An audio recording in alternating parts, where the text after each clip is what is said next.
What's up, everybody? My name is Anthony Irvin. You beat yourself? Yeah. Yeah, CB myself. Yeah. Okay. I'm Jim Green. Don't even need a hit of traffic light. Okay, good.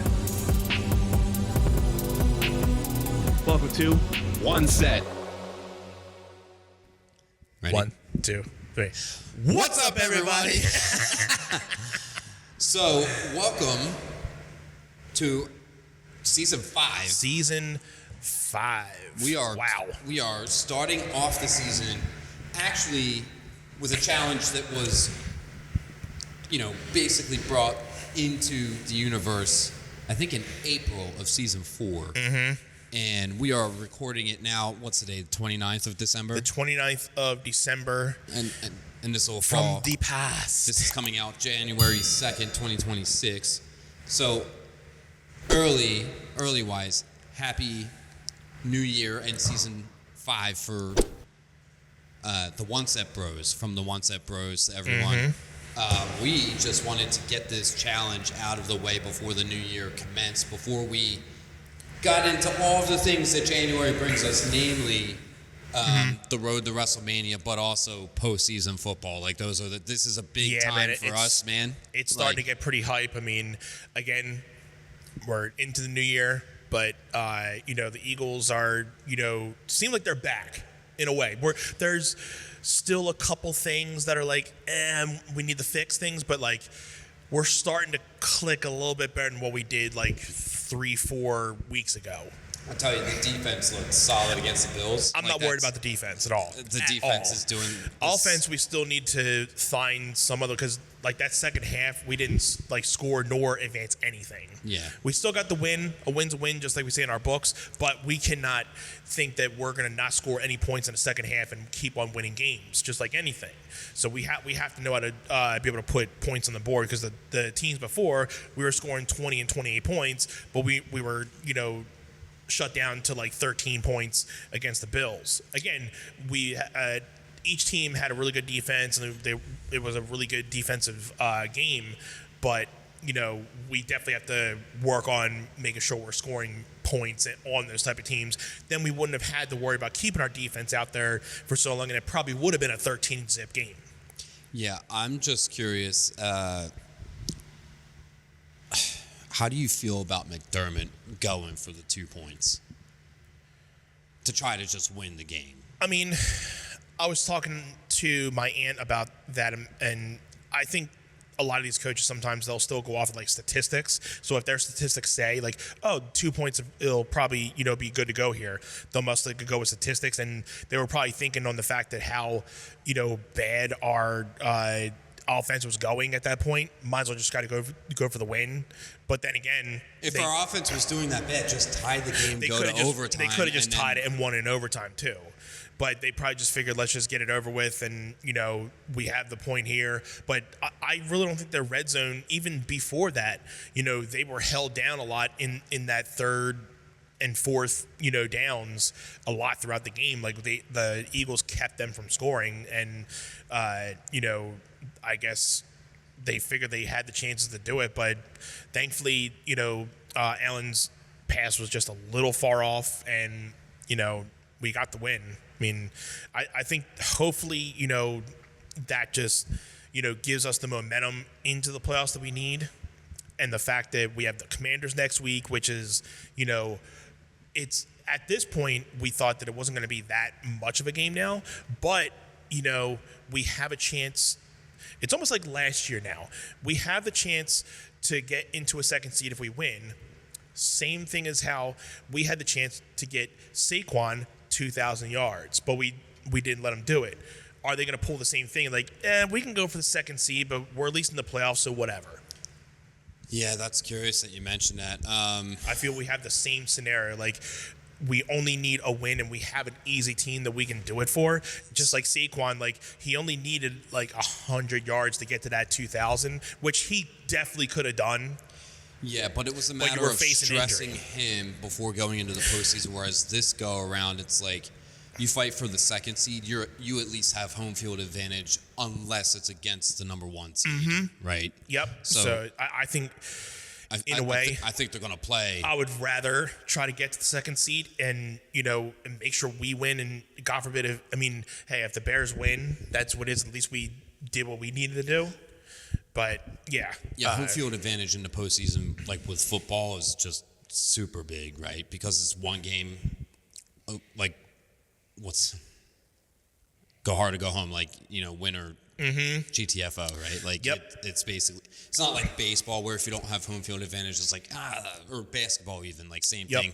The best of 7 series is just like, yeah, that's like home field advantage, sure, but like some people get around it, right? And my aunt's not much of like a football fan, but she likes watching it around this time. And I told her, that's especially for like non-sports fans. Like if you want to watch football, if you want to watch basketball and all this, like around the playoffs or like the end of the season is probably your best times to watch, because like you're getting a lot of good action and people are like, playing to get into the playoffs. They're playing to get a seed, or some people are, playing to get a draft pick for next year. So many stakes. There's a lot more going on, and where like the first 10 weeks, like, yeah, there's still a lot going on, but I feel like the end of the seasons is where a lot more people are like, okay, this is a must-win game.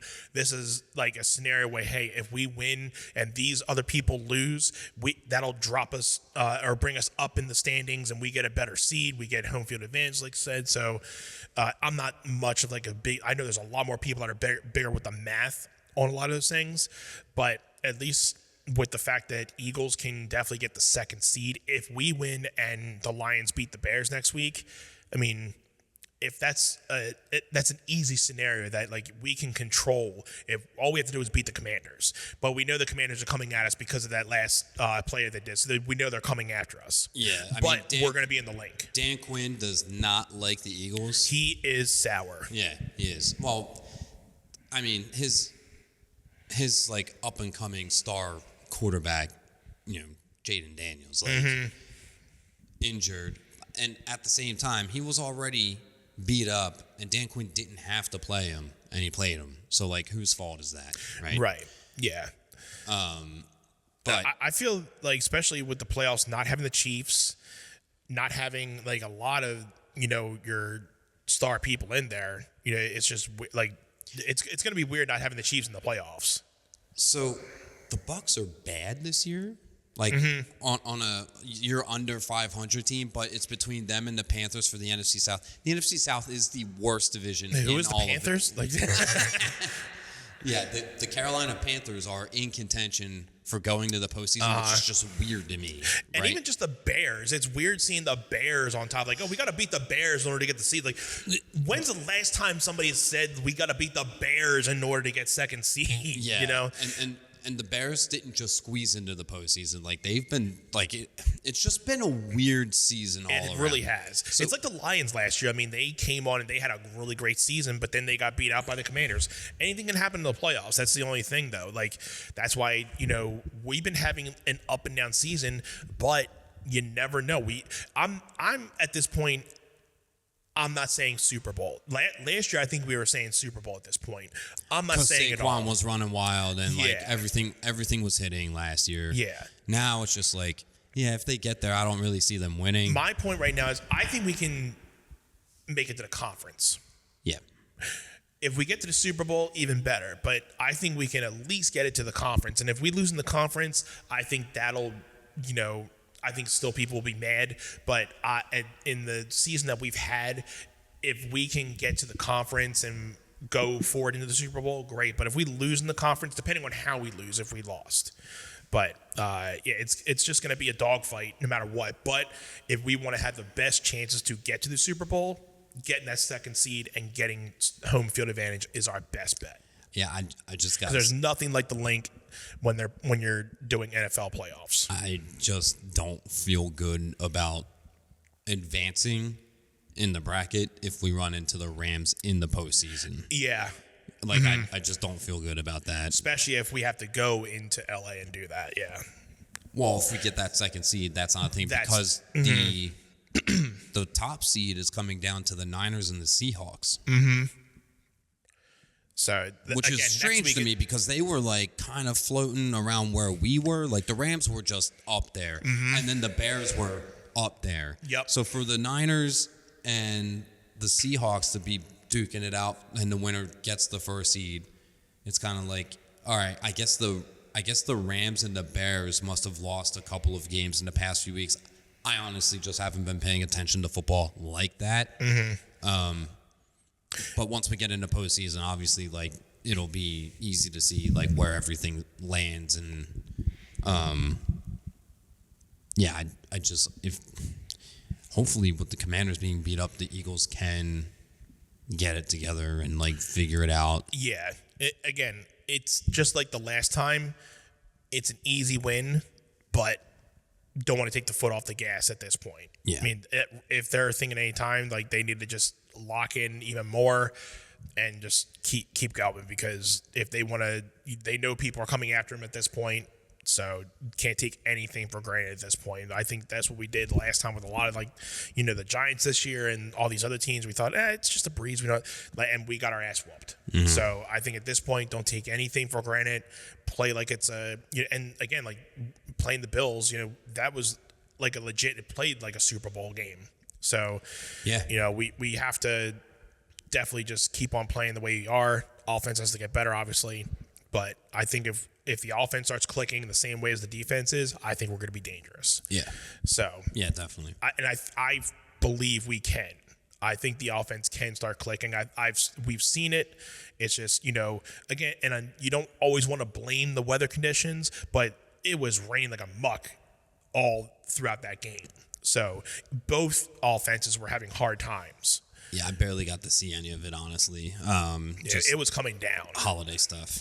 Yeah. It'd be like that this time of year, right? Yeah, it'd be like that. Anth, what are we doing in this space? Like, I told you before we got on, I was like, we're going to tell everybody, welcome to our new office, right? Our new pad. Yeah, no. We are at the Anna Marie Dance Studio here in Aston, PA. Shout out. Shout out to Anna Marie's Dance Studio. I have been teaching for them for the last 10 years going on now. Sporting the Sweat merch here. So we had a little challenge situation. Anthony here was learning and was about to record. And when I say about to, I mean we already had recorded Anthony doing the Thriller dance. Some really, really good stuff. Some excellent stuff happening here. Yeah, we don't want to give anything away just in case, because we're not sure if we're putting this before or after the videos. Yeah. But yeah, I had to go a little bit overboard, because I'm always an overboard person. I'm always like, perfectionist, by the way. And I'm like, dude, I just have to. I wasn't thinking about doing it, but last week I'm like, let's just do it. Click. Let's just do it. I went and did it, and definitely caught me off guard. I was like, and I got Jim's reaction. You guys will see it. Yeah, it's pretty good. And this guy here, this challenge, I think I love the challenge we did last time with me making a song, Jim making a dance, but now we switched it in the fact that I was doing a dance and he was doing guitar. I think this one definitely, was like a real challenge, because it made us like really learn from the ground up on how to do something. Talk about stepping outside of your comfort zone. I yeah. mean, but it at the very least, it was like, I have real aspirations to be decent at guitar, right? Like, and I know that you're like, I want to be able to dance like just casually when the time calls for it. Mm-hmm. So I think it made it easier, and instead of feeling like a chore, like, oh, I gotta do this thing, right? It made it a lot more fun. Yeah, so I feel it was just like I can just see the senses of like, just watching you dance all the years, and then just me doing that 2-minute bit.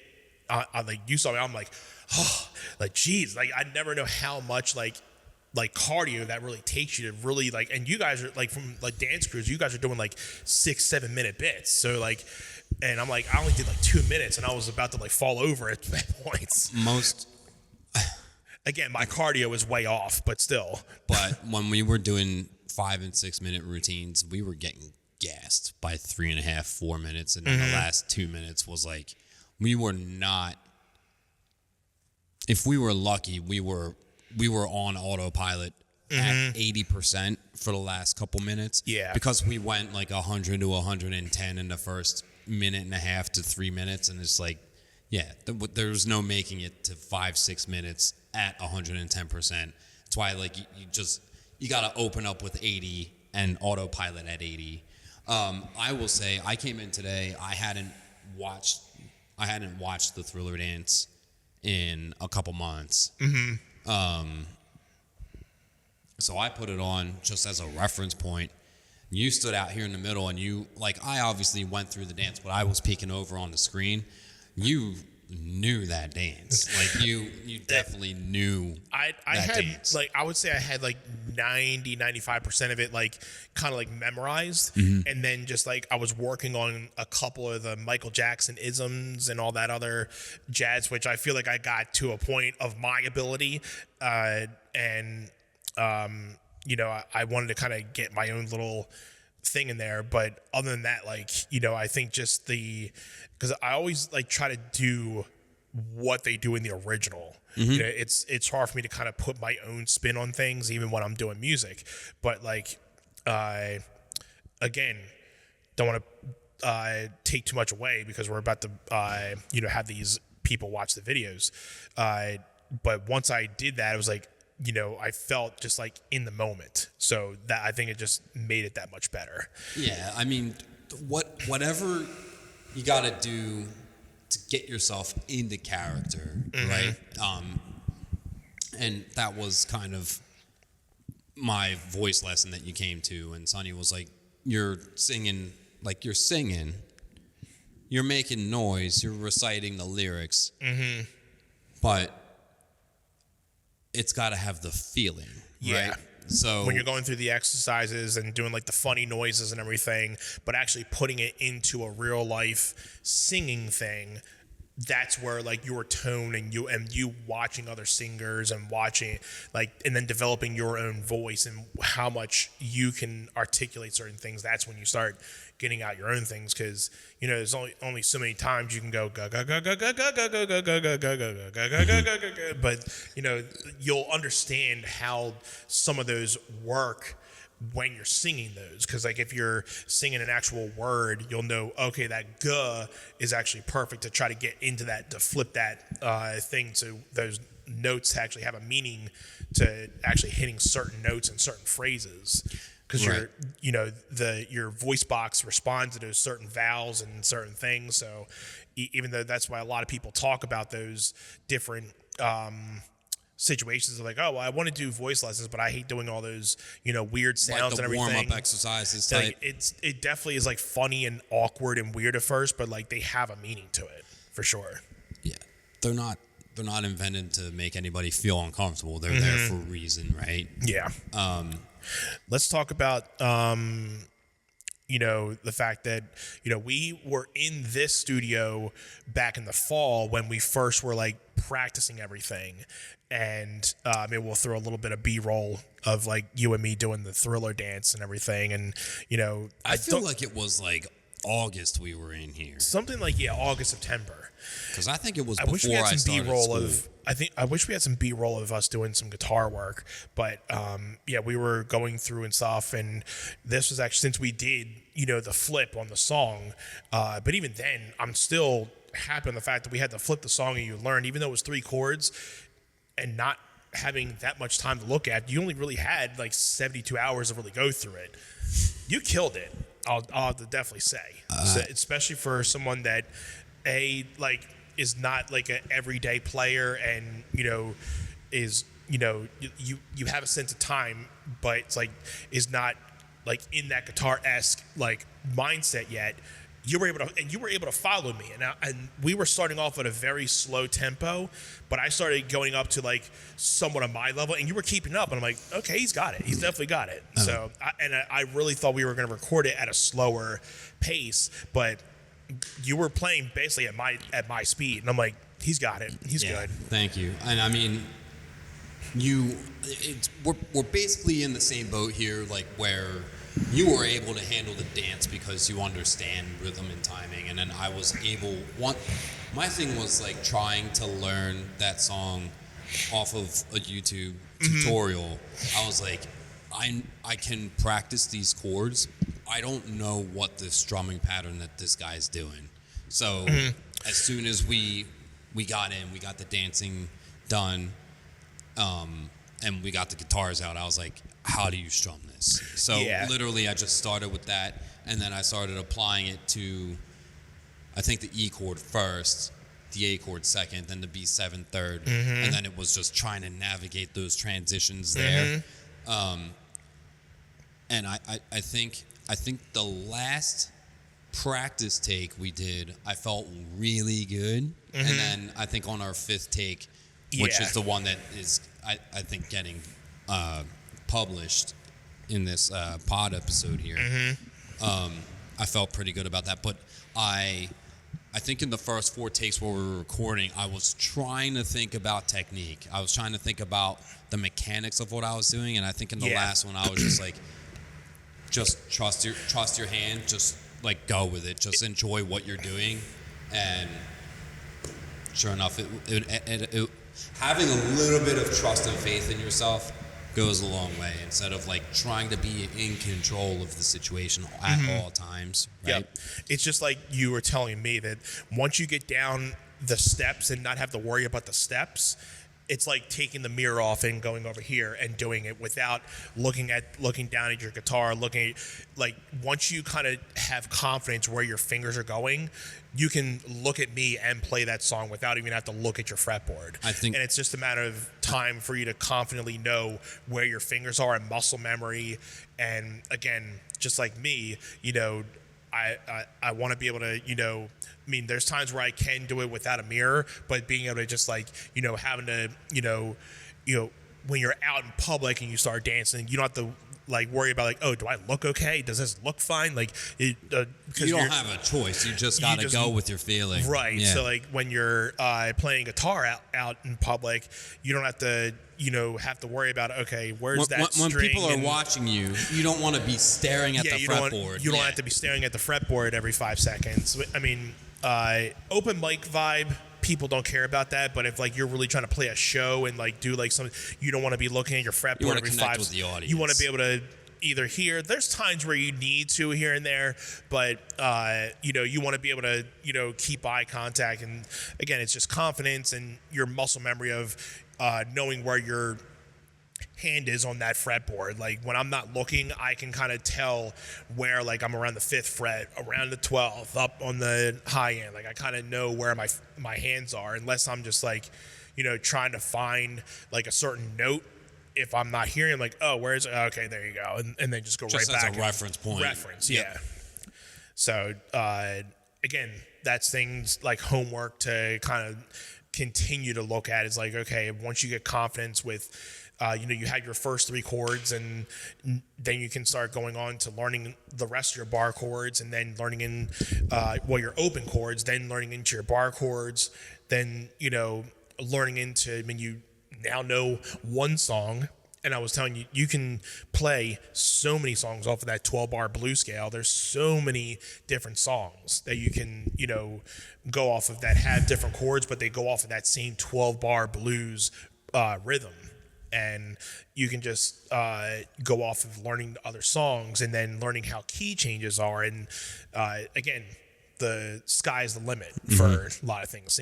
I'm sure same with dance. Like once you kind of get that confidence, you don't have to use the mirror. Then you can just learn and pick up things like watching something on a video, and then you can reenact it, and then sky's the limit. Yeah, I think our next challenge, whenever we like decide on that, our next challenge ought to be playing without the mirror, playing like without me staring at the fretboard, or only.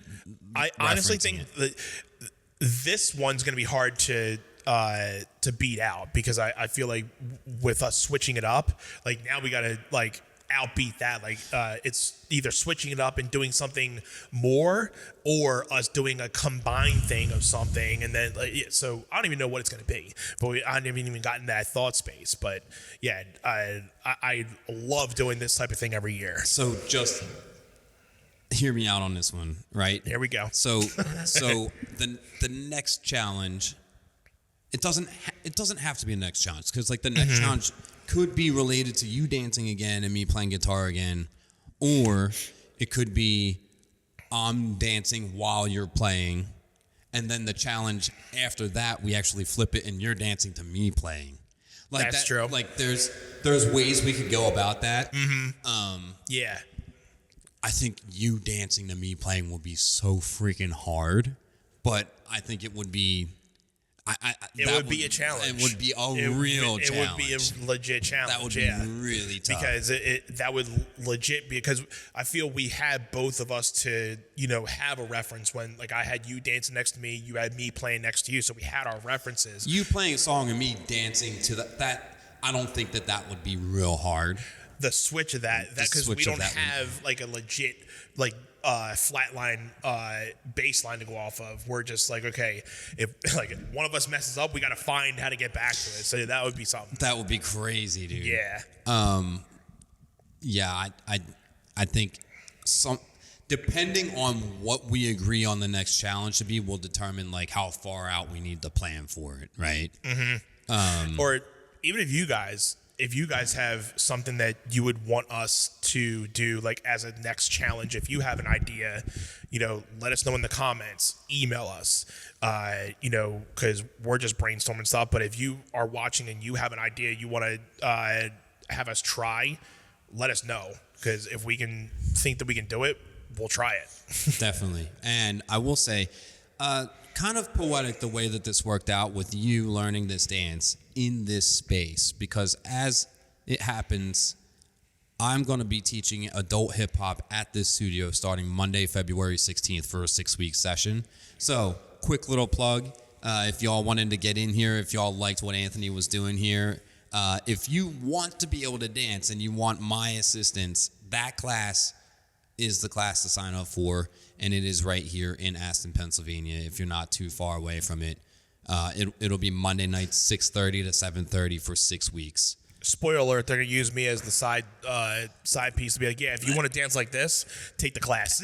Anthony here is going to be on the promo work, on the promo material. I'm going to be the decoy. He's going to be the poster boy.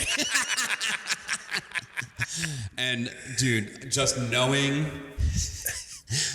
how we're leading into your dance, you are the poster person for this adult class 100%. But just like anything, like I told you, I wouldn't be able to have the ability to be able to do something like this without your ability to say like, hey, let's try it. Because obviously you wouldn't have picked it if you wouldn't have thought that I would be able to do it. That's true. So, and I mean, the same goes with Folsom Prison Blues. Like when I told you, look, this Kill Switch song ain't happening. It was a little advanced for the amount of short time that we had. And I'm like, all right, let's keep that in the bag of tricks. But this is something a little bit simpler for the time that we had. And even for perfect. And we're both beginners at this stuff. So, it was a perfect song. It was perfect. I mean, I think the choreography you had to manage was a little bit more in depth for me. I mean, just being comfortable with the guitar is like a challenge in itself. Mm-hmm. So even though it's only 3 chords, I was at least like learning how to be in tune with playing with you, which like we hadn't done that before today. We have never played guitar together until this day. That is true. So that was really fun. We've had like little jam sessions of like, okay, play this, play that, but we've never said like, okay, 1, 2, 3, go, play. And that was my first time playing like a full song, like top to bottom. And that's the thing too, just playing with people, like, and being in rhythm, not only just with yourself, but being in rhythm with like another person, Yeah, I mean, I couldn't have done any of that without your expertise, like you helping me out. So I do appreciate you and thank you so much. Because like I said, I aspire to be like decent at the guitar. So, I mean, you're my go-to guy. Like, that I want to be like, I want to be able to play. I want to be able to hear a song and be like, oh, yeah, give me that, and just play it. That, like earlier, I was like, oh, can you, like, that broken lick from Seether? And you were like, you figured it out, and you play. I was like, yeah, because I used to play, but, like, you don't play certain things for a little while, but then, like, again, just like an ear for dance, like a ear, like you just listen to it in your head, and you're like, but then you start knowing, okay, you kind of know what that chord is because you know how your open chord sounds. So like, okay, let me go through the reps, like, okay, C, no, D, no, E, yeah, that's one, and G, okay, and then And you just connect them, you and then, string them all and then together. kind of singing with it a little bit, like then you kind of like, okay, yeah. So again, that takes a little time, just like certain things with dance that kind of take time. But yeah, this was an awesome challenge, and glad this made it into our journal book. Absolutely. I mean, I was really insistent about trying to get this done before the new year came through. And so, Yeah. like, I'm really happy that we were both able to make it in here today. I was feeling nervous as anything to play. And you were like, dude, you're going to be good, man. And, like, I appreciate your confidence in me. I mean, that does certainly help. And your patience with me in learning. Hey, like I said, there's been people that don't get it that quick. And I think the same thing is that we both have a sense for rhythm and timing, and I think that definitely helps. When you don't have a musical, like, bone in your body, it's hard to, like, do something like that. Like, if I didn't have, like, I don't really have much rhythm, but I have enough that I obviously did it. But, like, if you don't have, like, a sense of rhythm or the sense of timing, it's really hard to pick up on that without getting your reps in. Sure. So knowing that the fact that you picked up on being at my speed really quick, and there was one or two times, obviously, like just from changing positions and changing chords, say anything with a basic guitar player, but for the fact that you stayed up with a whole song and you stayed with it instead of being like, okay, like there weren't points where you had to stop and like 3 measures later you came back in. You were at least able to like, okay, maybe in like 1, 2, get back into it. That's a good point. That's perfect. Yeah. So I guess one could say we're both at an advantage to take where we were today with the challenges and graduate them to a next level tier challenge. Like, yep. I think this is definitely successful for our end. I would say it's a great success. Great success. Great success. High five. High five. Yes, high five. Yeah, I'm definitely looking forward to the next one, whatever it is, whatever that challenge is going to be. I know we're going to think of something pretty cool. Thank you guys again. This is obviously our first of 2026, but the challenge was done at the end of 2025. So perfect way to ring in the new year, like, actually. We hope you guys like the videos. Comment it, share it, and all the deals. One Set Pod all over social medias, Facebook, Instagram, TikTok, and the Facebook group is One Set Fam. Again, that's the number One Set Fam on Facebook. Come find us and hang out with us. That's where we do all of our community and fan page interactions with our One Set Fam. So, Anth, I love you, brother. Love you too, dude. Excellent work today. Excellent work on this challenge for this year. Kudos. Great way to close out the year, and let's get going with this 2026 for sure. Here's the season 5, and hope you guys are here to stay. We'll see you on the next one. This has been One Set. One Set. All the love.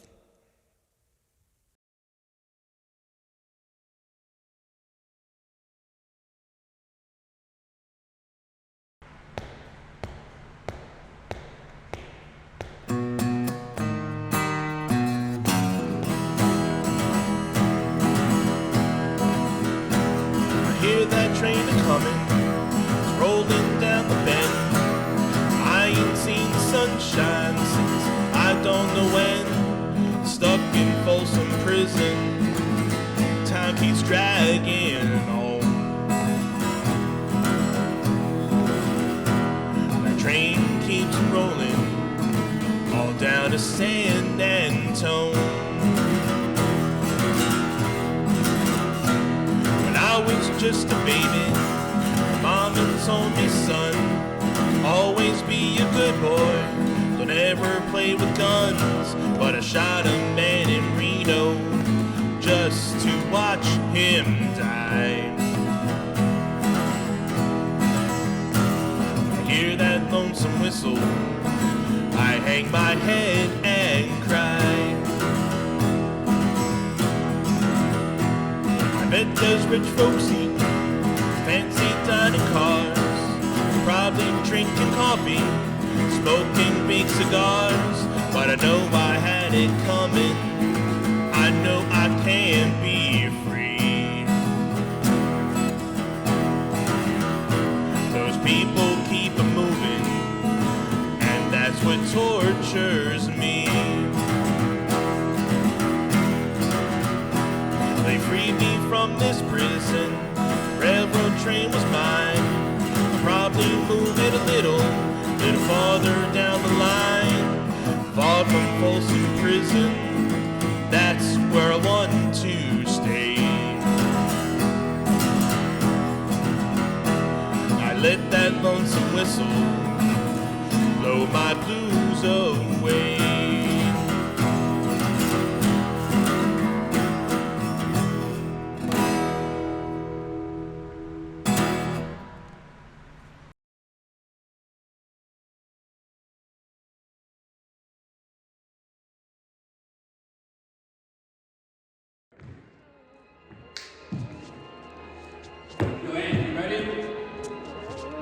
What the?